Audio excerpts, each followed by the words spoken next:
বেলকুচির মানুষ পায়ে পড়ি ওই মুহাম্মদুর রাসূলুল্লাহ প্রত্যেক ব্যক্তিকে কার ক্ষেত্রে রেখা সহজভাবে, কোনো কঠিন ভাবে না, সহজভাবে সহজভাবে একটা একটা দেখায় গেছে। সহজভাবে নিজেকে মানুষের মতো মানুষ হওয়ার পাথেও নিয়ে আসছেন। কিন্তু যদি প্রশ্ন করেন নবী তো নাই, কার কাছ থেকে শিখবো, ঠিক না? এটাও তো একটা প্রশ্ন হইতে পারে যে 1434 বছর আগে চলে গেছে, কোত্থেকে শিখবো, পাবো তো পাবো কোথায়?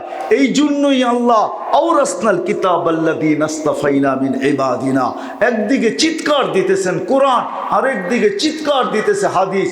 আল উলামা ওয়ারাসাতুল আম্বিয়া।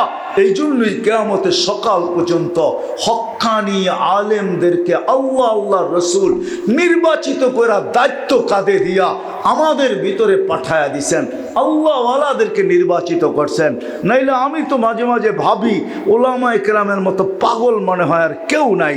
নাইলে যেই সমাজে অটো চালাইলে 15,000 চোখ বন্ধ করে কামানো যায়, এরা কেন বেলকুচির গ্রাম দেশে 5,000 6,000 বেতনে ইমামতি করে?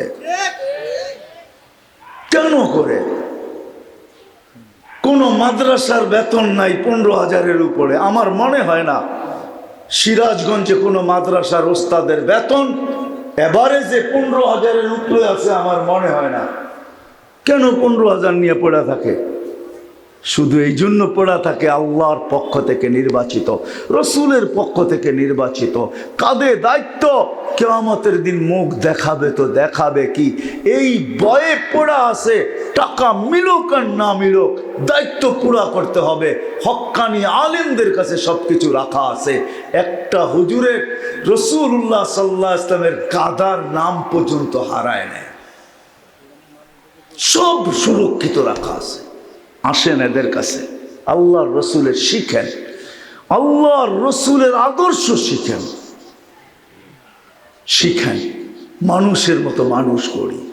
শিখবো তো ইনশাআল্লাহ, পাক্কা ওয়াদা, দুটাই ওয়াদা। শিখেন আর আজকের থেকে নামাজ ছাড়বো না, ওয়াদা, কোনো অবস্থায় না। আরেকটা এলান শুনি, এলান 13, 14, 15 টঙ্গীতে ইজতেমা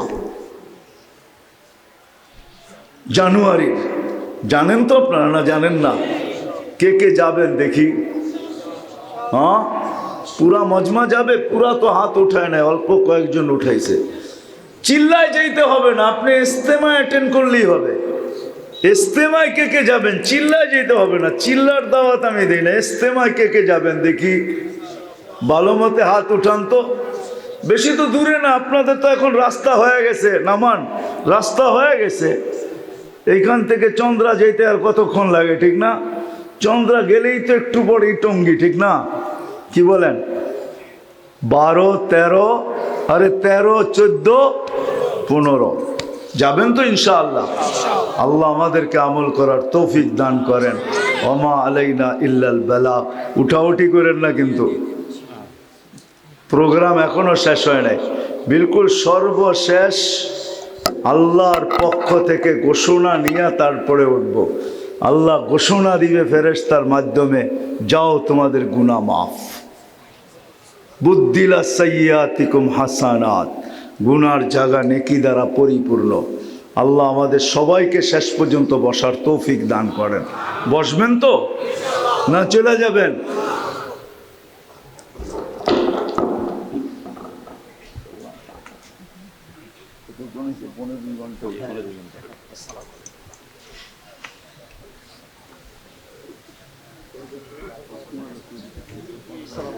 আদর্শ আপনাকে আমাকে জান্নাতে নিয়ে যাবে।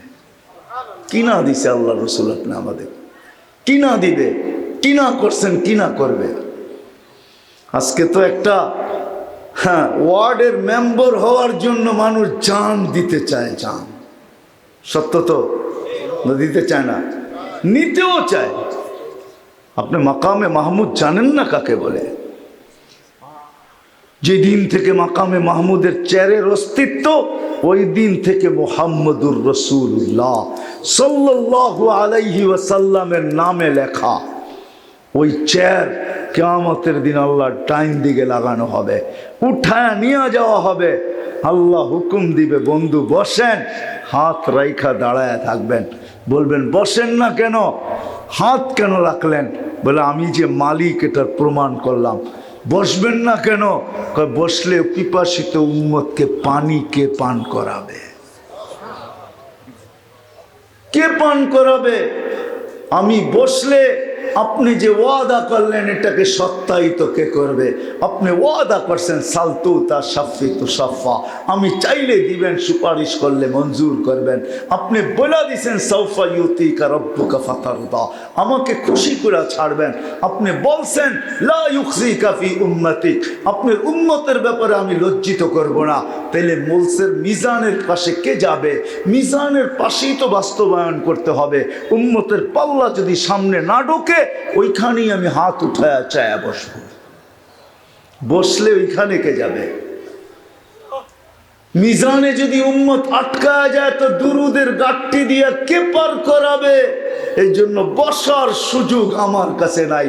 যে চেয়ার পাইও বসবে না, 3 জায়গায় ছুটতে থাকবে আর মুখে চিৎকার দিতে থাকবে উম্মতি উম্মতি উম্মতি উম্মতি উম্মতি। অথচ সারা দুনিয়া নফসি নফসি বলে চিৎকার দিবে।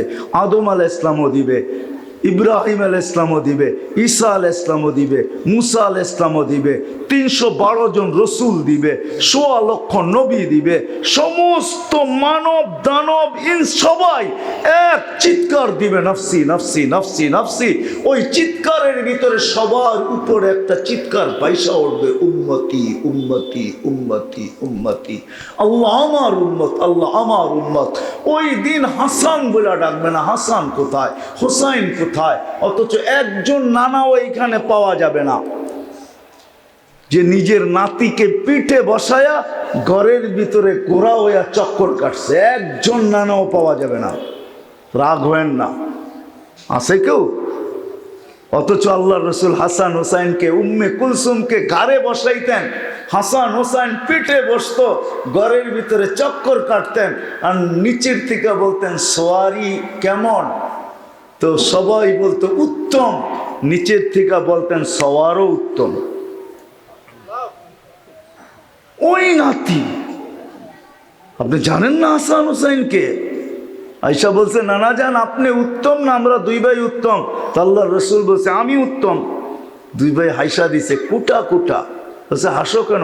জবাব হয় নাই। তাইলে কে উত্তম? আমরা 2 ভাই। প্রমাণ?